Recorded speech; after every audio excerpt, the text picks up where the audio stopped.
Rob G, last night, Shohei Ohtani, enough with the walks, okay? The intentional walks. The Blue Jays were playing scared. Oh, my God, Ohtani. I know he hit a couple of home runs and people are going crazy. Can you please fill us in on what happened last night and we'll get into it? Well, Ohtani basically had 2 great games last night, all right? Yeah, First off, played 2 games. he started out 4 for 4. 2 doubles, 2 homers, including a game-time blast in the 7th inning. From that point on, he was intentionally walked basically 5 times. Yeah, we got called 5. 4 of them were intentional. The 5th one's like, we're not actually going to intention, but we're not actually going to throw it over the plate. Everything's going to be that was 7 inches off the plate. But you could have done that on all of those instead of giving him like making him feel special. I would have just pitched Instead around of making him feel special. Because now he's like, oh, they're afraid of me. They don't want to. I kind of think he thinks he knows he's special. They're afraid of me, and they're not going to pitch to me the rest of the series. I can't believe this. So after the game, Blue Jays manager John Schneider was asked about the never-ending walks for Shohei Ohtani, and he says, quote, he had a great game. He's a great player. But I think after that, talking about the 7th inning home run, you just kind of take the bat out of his hands. So the speculation from that point was, well, are they just not going to pitch to Ohtani the rest of the series then? And Bob Nightingale caught up with the manager today before Game 4. And he said, are you guys actually going to intentionally walk Ohtani to lead off the game then if you're going to take the bat out of his hands? Schneider says, quote, we haven't decided yet. Okay. So it's on the table. John Schneider, the manager of the Toronto Blue Jays, is a coward with a capital C. You hear me? Is this on? Come on now. Ohtani's all of a sudden that you can't pitch to him? I get in certain situations. I'm with you, Kelvin. He almost blew the game in the 9th inning when he put him on with nobody out. And if he didn't slide off the bag, what would have happened? Man on second, they probably would have won the game right there because you were too coward to pitch to Shohei Ohtani. And in reality, the longer it went, the more your odds are that he wasn't going to get another hit because he was 4 for 4. If you're a great player, you actually get 3 hits every 10 times up. That makes you a great player. So the odds swing in the other way after he goes 4 for 4. There are circumstances. I get it. 2nd and 3rd and first base open. I get that. Create a force at every base. They hit a ground ball somewhere. You can force out at any base, right? Mm-hmm. I get that. Putting him on with nobody on in the 9th inning and talking about maybe we'll decide if we walk him to lead off the game. Get off of it. Nobody's that good. If I'm a pitcher on the Toronto Blue Jays, whatever happened to competition? Is he hitting with a tennis racket? What am I looking at? Are you kidding me? I'm a major league pitcher. I can get Shohei Ohtani out. Guess what he batted this year?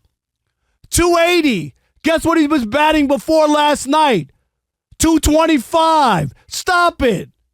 This over-glorification. Oh, my God. We've never seen anything like this. We should just walk him. Ohtani, why don't we give you 4 RBIs and 4 home runs and you don't have to do anything? Where's the competition that's involved? There's no strategy here. This is being a coward with a capital C. It almost makes you want to root against the Blue Jays if you're going to play scared. Attack that dude. He has weaknesses. In this playoff, he struck out 16 out of 34 at-bats at one point, Kelvin. No, so there's holes in his batting stance, and you can get him out. I tip my cap. He had a great night. You're not going to pitch to him? I'm not buying it. So you absolutely are right in that. To me, there's a level of gamesmanship. There's 2 parts to this, Rob. One part is sometimes at the end of the day, whatever the sport may be, we also like the game. And so, for instance, I use it like a hack-a-shack. Nobody's saying you can't hack-a-shack at times. It's strategic, right? Game's close, 6-7 minutes get left, you're down a handful of points. But the idea of, hey, Rob, soon as the game starts, we're hack-and-shack the entire game, you lose the spirit of the game, right? 100%. If the Eagles said, all right, from beginning of the game, we're tush-pushing, period. Because we figure we can get 2-3 yards every time, 2-3 times 4, 2 or 3 score, that's 12, and then we get No, use it when you need it. We get it. 4th and 1. You're on the end zone. You're on the goal line. We get it. And so the intentional walk is created for that. So the idea that you would go into it knowing we're going to intentional walk. And what does that say to your team is also what I'm interested in. Because your pitchers had done relatively well. Ohtani's been fantastic the last handful of games. We know that. But what does that say to your team when the message is, man, we're walking him, period? Like, no, hey, our pitching staff can do well. Your catcher can call a game. Your outfield can say, hey, man, he ain't going to hit on run, and I can catch some deep balls if they come out my way. So I think that might send a bad message. Also, when you look at this, baseball been around 150 years, whatever it is. Before last night, only Albert Pujols had been intentionally walked with the bases empty in a World Series game, and that was back against the Rangers. They did that in Game 5 of the 2011 World Series. Because it's crazy. So that's my point. This never happens. It happened once with 14 years ago with Albert Pujols. And if you're talking about the single season record of all time being walked, it goes to Andre Dawson back in 1990. They walked him 5 times. Lou Piniella walked him 5 times. So if you're calling it 4 with Ohtani, or really was 5, then he would match that if we're keeping it real. I just don't like it because what it does to me, it takes the spirit of the game. It takes why we love game. It takes the competition away. And it would lead to me, them having conversations in the offseason. You know, they have those meetings. What do we need to do? Conversation about rule changes. And they would start to have a rule change consideration. Not saying they would, but that could happen because, or unless you're just saying the prowess, the greatness of Ohtani is the fact that they would consider a rule change like they did with some Wilt Chamberlain type stuff or somebody, you can't dunk, you can't touch the rim because you're too dominant. But I just feel like that's taken away from the spirit of the game to just simply say if this game goes 5, 6, or 7, we're automatically walking him. I wish they would walk him to start the game. I'm dead serious. They very well may. There ain't no way. He has, 5 home runs I don't in his care. last? You know where the first pitch should 8 be? At real bats? You know where the first pitch should be? Should be right up under his chin. That's where the first pitch. What is this, 1992? They don't do that no more. That's what you want to do. You want to neutralize Ohtani? Make him uncomfortable in the batter's box. Don't make him feel like he's arrived and nobody can get him out. It's absolutely ridiculous. I'm not talking about headhunting. I know I'm talking about make him uncomfortable. Make him feel the heat. Make him uncomfortable. Make him drop that bat and fall to his stomach. All right? That's what you want to do? That's how you shake that dude up. The problem is he's a robot.